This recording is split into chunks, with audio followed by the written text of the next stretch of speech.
ఇటీవల రిలీజ్ అయిన Dhurandhar block buster అవడంతో హీరోయిన్ సారా అర్జున్ మరోసారి నెట్టింట వైరల్ గా మారింది. సారా తెరపై కనిపించింది కాసేపైనా కూడా ఓ మెరుపులా అలరించింది. సినిమా రిలీజ్ కు ముందు ఇద్దరి మధ్య వయసు వ్యత్యాసం 20 నటితో 40 నటుడు రొమాన్స్ ఏంటని విమర్శలు వెలువెత్తినా కూడా రిలీజ్ తర్వాత ఆ ఇంపాక్ట్ ఎక్కడా కూడా కనిపించలేదు. ఆన్ స్క్రీన్ పై ఆ జోడీ అంత ఎబ్బెట్టుగాను కనిపించలేదు. రణ్వీర్ సారా మధ్య కొన్ని కాంబినేషన్ సీన్స్ అయితే ఆదిత్యధర్ ఉన్నంతలో ఎంతో బ్యూటిఫుల్ గా చూపించాడనమాట. దీంతో రిలీజ్ తర్వాత విమర్శలకు తావు లేకుండా పోయింది. హీరోయిన్ గా సారా అర్జున్ తొలి చిత్రం ఇది. అమ్మడు అన్ని భాషలకు తొలి హిట్ తోనే రీచ్ అయింది. ఏకంగా 1000 కోట్ల వసూళ్ల ప్రాజెక్ట్ లో భాగమైంది. ఈ నేపథ్యంలో ఇప్పుడు ఈ బ్యూటీ పై టాలీవుడ్ కన్ను పడిందా అంటే అవుననే తెలుస్తోంది. సారా అర్జున్ ఇక్కడి యువ హీరోలకు పర్ఫెక్ట్ గా పేర్ అవుతుంది. అఖిల్, నాగ చైతన్య, శర్వానంద్, రామ్, నితిన్ సహా వీళ్ళకన్నా వయసు తక్కువ హీరోలకు పర్ఫెక్ట్ జోడీ అవుతుంది. అందం, అభినయం గల నాయిక.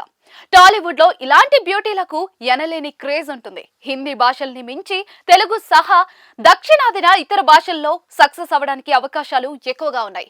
ఎంట్రీకి కూడా ఇదే సరైన సమయం. అయితే ఈ బ్యూటీకి ఇప్పుడు బాలీవుడ్ లో మంచి అవకాశాలు రానున్నాయి. అక్కడి యంగ్ హీరోలు కూడా అమ్మడి కోసం పోటీ పడుతూ ఉన్నారు. కరణ్ జోహార్ కన్ను ఇంకా అటువైపుగా ప్రసరించలేదు. లేదంటే ఇప్పటికే 2-3 చిత్రాలకు లాక్ చేసేసేవాడు. సారా అర్జున్ టాలీవుడ్ డెబ్యూకు సంబంధించి ఓ ఇంట్రెస్టింగ్ విషయం అయితే తెలుస్తూ ఉంది. గుణశేఖర్ స్వీయ దర్శకత్వంలో నిర్మిస్తున్న యుఫోరియా సినిమాతో సారా టాలీవుడ్ లోనూ లాంచ్ అవుతుంది. ఇది యూత్ఫుల్ కాన్సెప్ట్ తో తెరకెక్కుతుంది.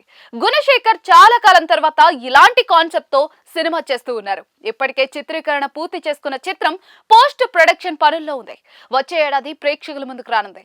అయితే సారా అర్జున్ ఈ చిత్రాన్ని దురంధర్ కంటే ముందే సైన్ చేసిందట. తాజా దురంధర్ సక్సెస్ యుఫోరియాకు ప్లస్ అవుతుంది. సారా అర్జున్ ఇంపాక్ట్ కొంతైనా యుఫోరియాపై పడుతుంది. అలాగే దురంధర్ 2 కూడా మార్చి 19న రిలీజ్ కాబోతుంది. మరి యుఫోరియా ముందే రిలీజ్ అవుతుందా, దురంధర్ 2 రిలీజ్ అనంతరం ఉంటుందా అన్నది చూడాలి.